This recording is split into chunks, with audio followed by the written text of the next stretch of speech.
Ngendi Esther niyo Mutabazi, iyi ni Esther Official TV. Uyu munsi ngiye kubagezaho novel yitwa Mine Boy. Mine Boy ni novel yanditswe mu 1946. Yandikwa n'umugabo w'umunyafurika y'epfo witwa Peter Abraham. Uyu mugabo yanditse iyi novel arebeye ku byari biri kuba muri South Africa icyo gihe, aho hari ubukoloni bwa apartheid. Apartheid muri iki gihugu abirabura baravangurwaga, bagakorera ivangura ruhu gusa kuko uruhu rwabo rwiraburaga. Iyi novel yari itangirana n'umukino nkuru wayo mukuru bita Zuma. Uyu Zuma yari avuye muri NAF ajya muri SAF, aho nta handi ni South Africa, Johannesburg. Mu kuhagera yashyikiye mu gace karimo abirabura benshi, aka nta kandi ni Malay Camp. Yaragiye gushaka akazi mu kirombe aho bita muri Mine Gold. Mu kuhagera nta muntu n'umwe yarazi mu mujyi, gusa kubw'amahirwe yaje kubona umugore wari uhagaze ku kabaraza k'inzu, hari mu mwijima. Uwo mugore nta wundi ni Leya. Leya yari umugore mwiza cyane, umugore ugira urugwiro, umugore wakira abantu, ndetse mu nzu habagamo abantu benshi cyane.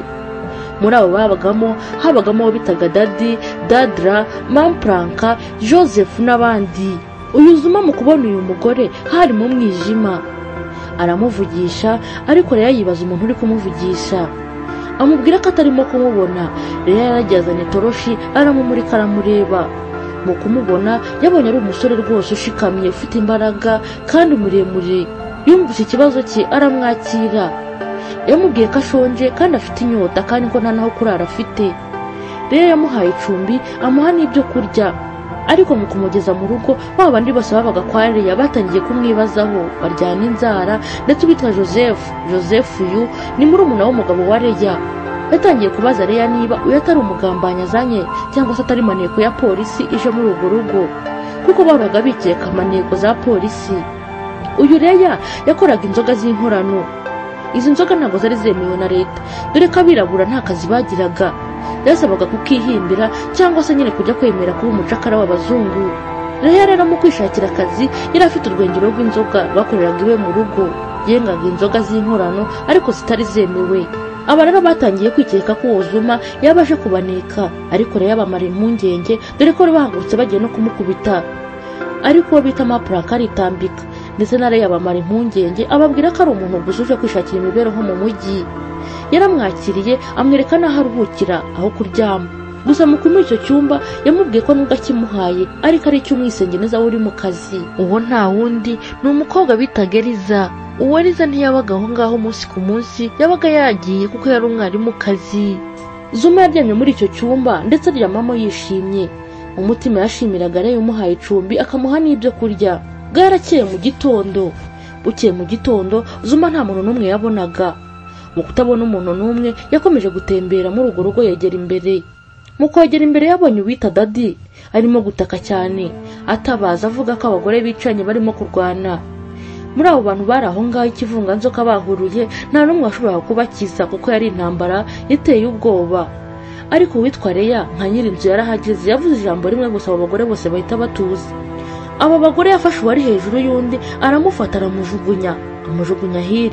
Aba bagore nta bandi witwaga Liza ndetse na Lena. Yafashe Lena aramujugunya kuko niwe wari uri hejuru amereye nabi mugenzi we. Amujugunye nk'iriya, Leya yibutse ko amukomerekeje, aramufata aragenda aramuvura. Leya yari umuntu ugira umutima mwiza, ikintu cyose yakoraga nta mutima mubi wabaga urimo.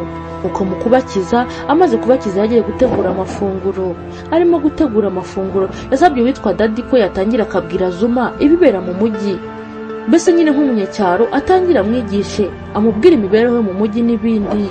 Daddy yamwigishije akanya gatoya arangije arisinzirira. Muri ako kanya uwitwa Dadra yaraje. Uyu Dadra yasomye Leya. Mu kumusoma Zuma ahita abona ko bakundana. Dadra mu kwishongora kwinshi abishimangira cyane, Leya amwibutsa ko ameze nk'ikibwana gusa cyo gushimisha nyirabuja. Leya yakomeje avuga ko umugabo we afunze, ko yakubise umuntu akamwica, nuko bakamukatura imyaka 3 muri gereza. Nakwibutsa ko muri urwo rugo harimo uwo bitaga Joseph. Uyu Joseph yari murumuna w'umugabo wa Leya.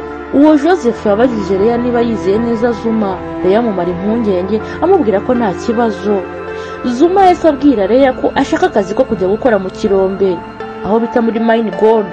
Leya yarababaye cyane, amubwira ko abantu bakora mu kirombe babayeho nabi cyane, ko bakoreshwa ubucakara n'abazungu kandi ko kubera imirimo bakora badafite n'ibikoresho bihagije byo kwirinda usanga bamwe bapfa bishwe no gukorora ndetse bakorora amaraso cyane. Ariko Zuma yarinangiye neza. Leya ndetse yamubwiye ko niba ashaka akazi azamuha akazi muri urwo rwengero rw'inzoga ndetse akaba ari nawe uhagararira abenga inzoga n'abazicuruza. Ariko Zuma yaranze arinangira neza amubwira ko ashaka akazi mu kirombe.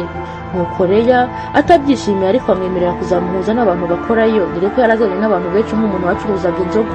Iyo hamwiraga abantu benshi batandukanye. Nuko hadaciye igihe kirekire aratashye azi iwabo kwa nyirasenge, aho nta handi ni kwa Leya. Nuko hadaciye igihe kirekire uwitwa Eliza yaraje aza mu kiruhuko aza kwa nyirasenge aho yabaga, aho nta handi ni kwa Leya.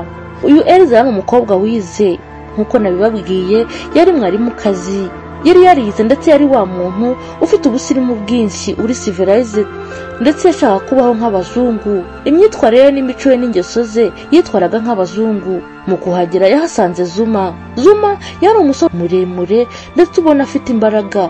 Zuma mu kubona Eliza yaramukunze cyane, abona ari umukobwa mwiza. Ariko Eliza amubwira ko atamukunda kuko Zuma ntiyari yarize, ntiyari azi gusoma ndetse no kwandika, kandi Eliza yari umuntu ushaka kubaho nk'abazungu ndetse yari yafashe imico neza nk'iy'abazungu, yumva n'umugabo we cyangwa urukundo rwe rw'ejo hazaza ari uruzaba rumeze nka we. Uyu Zuma nk'umuntu wari wakunze umukobwa yamusabye ko basohokana. Muri uko gusohokana baratembereye bajya ahantu hejuru cyane ku musozi. Bahageze Zuma abona ahantu yitaruye, abaza Eliza hariho, amubwira ko ari muri Mine Gold, hahandi neza yashakaga akazi. Nuko barakomeza baraganira, ariko muri uko kuganira nk'abantu batembereye Zuma yashatse gusoma Eliza, ariko Eliza aramwangira ndetse amubwira ko atanamukunda, amubwira ko atazi gusoma no kwandika. Nuko Eliza aranivumbura atazuma aho ngaho. Mu kumutaho Eliza yagarutse mu rugo, maze Zuma nawe mu kugaruka yaje guhura n'umukobwa bita Maizi. Uyu Maizi yari umukozi wo mu rugo ahantu. Uyu mukobwa akibona Zuma yaramukunze cyane, yabonye ari umusore mwiza ufite igihagararo ndetse w'intarumikwa. Mu kumukunda cyane Zuma yahise abibona ko umukobwa ari kumwitegereza cyane. Nuko Zuma asaba Maizi ko bajya kubyinana mu kabyiniro aho ngaho. Ndakwibutsa ko kwa Leya hari akabari ndetse hari imiziki myinshi barabyinaga.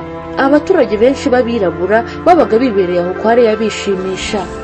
Maizi na Zuma rero bagiye kubyina. Mu kubyina bahuza urugwiro karahava, ariko muri uko kubyina Zuma yabaga yitekerereza Eliza gusa nta wundi.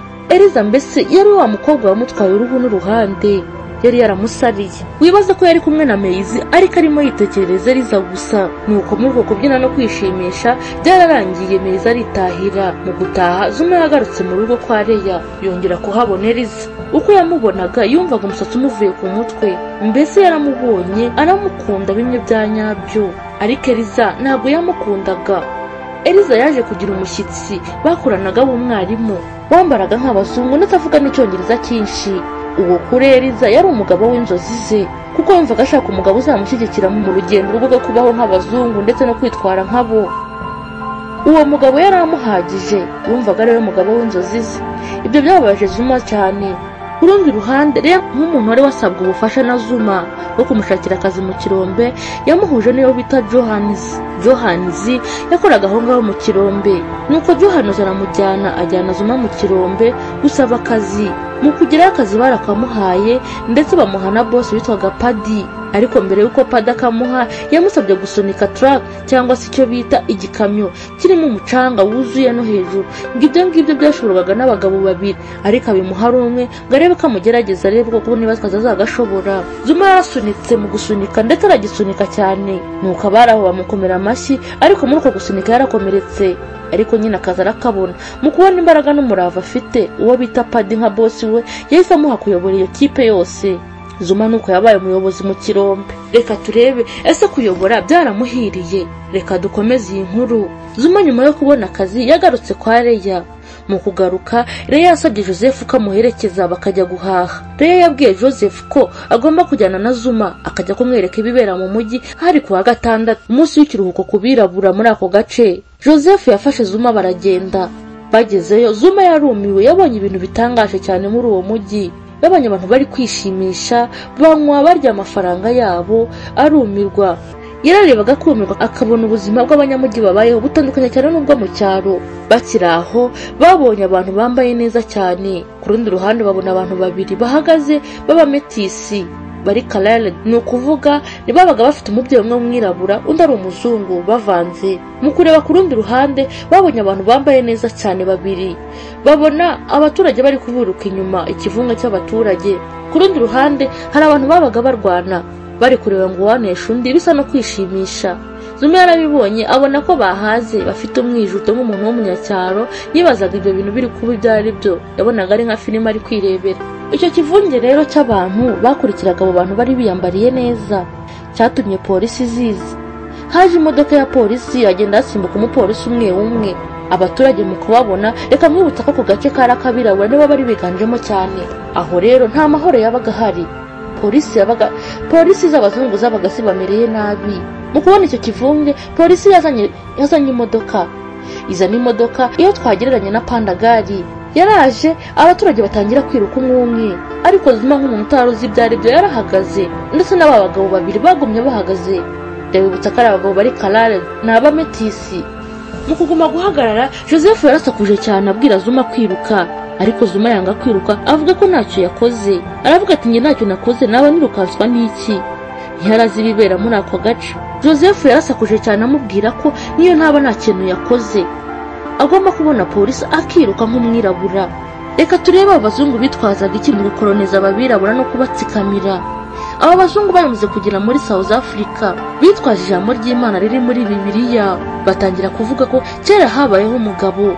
Uwo mugabo akitwa Nowa. Uwo Nowa ngo yaje kubyara abahungu babiri, uwo bita Shemu n'uwo bita Hamu. Hanyuma uwo mugabo Nowa yahaye umugisha wo bita Shemu, hanyuma avuma uwo bita Hamu. Bisobanura ko Hamu ngo ahagarariye ngo Abanyafurika, hanyuma uwo Shemu wahaye umugisha akaba ahagarariye ngo abazungu. Uyu ni umurongo wa Bibiliya bakoreshaga kugira ngo bakwirakwize ingengabitekerezo y'ivanguraruhu. Ababirabura rero bari baramaze kwiyakira. Babona polisi waba nta kintu wakoze cyangwa wagize icyo ukora wagombaga kwiruka kugira ngo utajya gufungwa cyangwa se ugakubitwa cyane ugakomeretswa. Bamwe baranabicaga. Zuma rero yagumye ahagaze. Mu kuguma ahagaze umupolisi azamusanga, mu kumufata ngo amujyane kumufunga. Zuma yaramukubise cyane, amukubita umufururizo. Yamukubise amangumi y'umuriro, umufururizo atamuha n'umwanya wo guhumeka. Reka nkubise ko Zuma yari afite imbaraga, yari umugabo ukomeye ndetse muremure. Mu kureba neza yabonye ko hari abandi bapolisi bahise baza gutabara mugenzi wabo. Yahise afumye amariruka, ariko mu kugera imbere asanga babagabo bahagaze bamwe bari Kalale b'abametisi. Mbese yibaza uko biri bugende, abona bagiye kumutangira, ariko kubw'amahirwe umwe yahise akubita mugenzi we. Ni ukumukubita yahise afata Zuma aramwirukankana ajya kumuhisha mu nzu ye. Mu kumugezayo yasanze hari umugore we, maze mu kumutekerereza ibyabaye kubona akubita umupolisi w'umuzungu ko ari akaga gakomeye. Kuba bimenye ko ari no mu nzu yabo babamerera nabi cyane. Zuma byumvise yumvise nta mahoro afite aho ngaho, nuko arasezera ababwira ko ashaka kwitahira. Joseph mu kugera mu rugo yagezeyo wenyine, atekereza rero ibyabaye, barahangayika cyane. Zuma yabwiye abo bantu ko ashaka kwigendera, ariko uwo mugore aramubuza amubwira ko hakiri kare, ko hanze bitameze neza, amubwira gutuzaho gakeya akabanza agategereza. Zuma yaratuje, bukeye bwaho arataha. Mu gutaha ageze mu rugo bariruhukije. Rero yaramwihanangiriza amubwira ko agomba kujya yiruka indi nshuro azajya abona polisi yaba afite icyo yakoze cyangwa atagikoze. Nuko umunsi wakurikiyeho Zuma arimo atembera yaje guhura na bosi we. Mu guhura na bosi we yari kumwe na fiancé we witwaga Di. Mu guhura na bosi we Paddy na Di bamusabye ko bajya gusangira. Mu kuhagera yaratunguwe cyane, abona uburyo cy'abazungu babayeho, inzu babamo, arumirwa. Yabonye hari ibikoresho bitandukanye by'ikoranabuhanga, abona ibyo bintu ntibisanzwe. Yibaza ubuzima birabura babayeho muri ako gace, ariko agereranyije n'iby'abazungu abona bitandukanye kure cyane. Zuma yumvaga atanyuzwe no kuba ari aho hantu, yumvaga mbese bitamushimishije cyangwa se nta mutekano abifitiye kuba ari mu bazungu. Ariko yaremeye bajya gusangira iby'umugoroba nkuko boss yari yabimusabye. Ndetse bari aho ngaho boss amaze kubageza mu nzu yarasohotse gatoya. Mu gusohoka Zuma yatangiye gutekerereza Di fiancé wa boss we ko afite umukobwa yihebeye cyane bita Eliza, ariko Eliza akaba ashaka kwitwara nk'abazungu ndetse akamwanga amuziza ko watize atazi gusoma no kwandika. Paddy mu kugaruka barasangiye iby'umugoroba nkuko bari babimusabye, maze Zuma arasezera arataha. mu gusezera Padi yasigaye abwira fiancé we Di ko abona Zuma ari umuntu uzi ubwenge cyane kandi kazazana impinduramatwara mu kirombe. Yaravuze turi umuhungu ndamukoresha njya mbona ari umuntu ushoboye cyane kandi udakunda akarengane, mbabona azazana impinduka nyinshi mu kirombe. Padi nubwo yari umuzungu ariko ntiyemeraga iby'akarengane, ariko rero Di nk'umuntu wari ufite iryo vangura mu mutwe we yatangiye kumubwira uti reka ibyo Zuma ntiyabishobora. Nabonye ari umuntu utuzi, yatangiye kumbwira iby'umukobwa bakundana kandi nabimubajije. Nabonye ari umuntu ufite utuntu mu mutwe we utamenya ari uduki. Ariko rero Padi nk'umuntu wabanaga na Zuma umunsi ku munsi mu kirombe yari amaze kumumenya neza. Nuko ku munsi ukurikiyeho bari mu kazi, Zuma yabonye ikibazo mu kirombe, abona ko hari ahantu hari kuva amazi kandi ashobora kuza guteza ibibazo. Yahamagaye engineer cyangwa se umutekinisiye waho ngaho mu kirombe amwereka aho hantu, ariko kuko barabaga ari abazungu nta kintu bitayeho, amubwira ko nta kibazo kirimo, amubwira ko bagomba gukomeza gukora akazi. Bakira aho ngaho Zuma yabonye umwirabura wakoraga mu kirombe arimo akorora cyane ndetse cyane, mu gukorora akabona arimo acira amaraso. Aramwegera amubaza ikibazo afite. Zuma abonye ukuntu arembye yamusabye ko yakitahira akava mu byo gukora mu kirombe. Amubwira ko afite umwenda ukomeye cyane w'umuzungu ndetse agomba kuzishyura igihe cyose cy'ubuzima bwe. Amubwira ko avuye mu kirombe nta kundi kuntu yabona uko amwishyura, yafatira imitungo ye n'umuryango we bakangara. Ibi byababaje Zuma cyane, nuko biganiriza Padi. Mu kubiganira biyemeje kumusezerera, bamutegera gari ya moshi ndetse bamuha n'aya mafaranga yose yo kujya kwishyura wa muntu. Ariko mu kugira ngo atahe yarakoroye cyane, akiri aho ngaho yahise yitaba Imana arapfa. Ibi byababaje Zuma cyane. Akazi karangiye ajya kubiganiriza Meizi nk'umuntu wamwumvaga. Araganira amubwira uburyo ki ibintu yabonye mu kirombe byamuteye guhangayika cyane, byamuteye agahinda gakabije. Hagati aho ngaho uwitwa Dadra nyuma yo kubwirwa na Leya ko ari ikibwana ndetse kiri aho ngaho kibereho gushimisha nyirabuja, yagize umujinya, nuko aza kugambanira Leya, aza kwiyemeza kujya kubwira polisi ko Leya akora inzoga ndetse akora inzoga z'inkorano zitemewe mu buryo bw'ibanga. Avuga ko iwe mu rugo afitemo igitariro cy'inzoga zitemewe. Maze ayo makuru yahise agera kuri Zuma. Zuma igihe yari agiye guhura na Meizi amubwira ko Dadra ari uri kugambanira Leya, ko yabwiye kubwira polisi ibyabaye kwa Leya. Zuma nyuma yo kuva kwa Meizi yaratashye. Zuma hagati aho ngaho nk'umuntu wari umaze kubona udufaranga dukeya yashatse inzu. Mu gushaka inzu yabonye akazi ko kubamo kari aho ngaho gaciriritse, nawe yabonye aho kuba muri Marey Camp. Ariko nyuma yo kubonana na Meizi yaragiye ajya kureba Leya. Mu kugera kwa Leya yamutekerereje ko Dadra ari kumugambanira, ariko kandi yahise asanga wa mukunzi we yihebeye Eliza. Mu kuhamusanga Eliza yamwakiriye n'urukumbuzi rwinshi, amubwira ko yari amukumbuye ndetse yemeye icyifuzo cyo ko bagomba gukundana. Zuma yarishimye cyane ahita yiyemeza kumugira umugore. Ibyo bintu rero yarabyishimiye cyane kubona abana bo mu rugo iwe bakundanye, ndetse iryo joro yateguye ikirori cyo kwishimira iyo couple nshyashya cyangwa se urwo rukundo rwabo. Barishimye ndetse iryo joro barararana. Mu kurarana ariko Eliza yamubwiye ko ibyo byabayeho kubw'amakosa ndetse ko bitazongera. Zuma arababara cyane, gusa nyuma yaho Eliza yaje kwisubira, amubwira ko yamwemereye kandi agiye kuba umugore we w'ibihe byose. Barabana ndetse Eliza asanga Zuma muri ka kazu yarasigaye abamo, arasanga barabana. Gusa ibyishimo byabo ntibyatinze, kuko ku munsi wakurikiyeho wumvishe inkuru mbi, wumva ko Dadi wabaga kwa Leya ndetse n'abandi bantu bagonzwe kandi bafite ibikomere bikomeye cyane. Nyuma Dadi yaje kujya kwa muganga, ariko yaje kwicwa n'ibikomere yakuye mu mpanuka, ku buryo Eliza yabuze uko amuhoza nka nyirasenge. Yari afite mu gahinda kenshi ku buryo utari kubona icyo umuhozesha. Ibi byababaje Eliza ndetse binababaza Zuma nawe. Mu rukerera karekare Eliza yabyutse yigendera, asiga Zuma aho ngaho, apakira ibikapu byose aragenda. Abwira Mapranka ko agomba kubwira Zuma ko yigendeye kandi atazagaruka. Zuma mu kubyuka mu gitondo yarumiwe, asanga Eliza yagiye, asanga abo bagabo bapfuye, asanga Leya ari mu gahinda. Ibi byatumye Zuma atumutwe, yumva atamerewe neza, ndetse yongera kwirukanka ajya gusanga Meizi amutekerereza byose byabaye. Zuma mu gusubira mu kirombe yasanze hantu yararetse umutekinisiye cyangwa se engineer wo mu kirombe hateje ibibazo. Asanga naho kandi ikirombe cyagwiriye abantu. Mu baguriwe n'ikirombe harimo wa Johannes wamujyanye mu kazi bwa mbere. ndetse harimo n'inshuti ye yamaze kugera muri icyo kirombe bitaga Chris.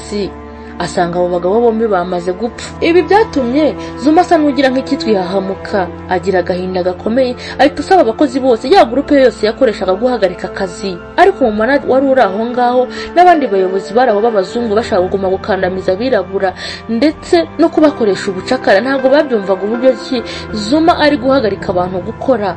Wumva ko aho mu kirombe nta mwirabura wapfaga ngo haboneke ikiruhuko cyo kujya kumushyingura byibura, ariko y'umuzungu yapfaga batangaga ikiruhuko bakajya kumushyingura. Ibi nibyo byateye Zuma umujinya. Reka nkwibutse ko Zuma ari umwirabura wavuye muri NAF ajya muri South Africa. Zuma mu kugira umujinya yabiganirijeho boss we Paddy. Yarazi ko Paddy yanga akarengane kakorerwaga abirabura muri icyo kinombe. Biyemeje guhagarika akazi kose kari gukorwa, bavuga ko bakeneye umwanya wo kubanza kujya gushyingura ndetse n'icyo kirombe aho hantu bakabanza hagakosorwa kugira ngo bizere neza ko nta bandi bantu bazongera gupfira mwaho ngaho. Ibi ntibyashatse kumvwa na ba bazungu, bibereye mu nyungu zabo batitaye ku buzima bw'abantu buri gutakarira mu kirombe. Mu kutabyumva bahamagaye polisi. Bahamagara polisi ngo izitware Zuma n'uwitwaga Paddy boss we ngo bari kugumura abakozi. Zuma kubyumva ko bahamagaye imodoka yarirukanse cyane.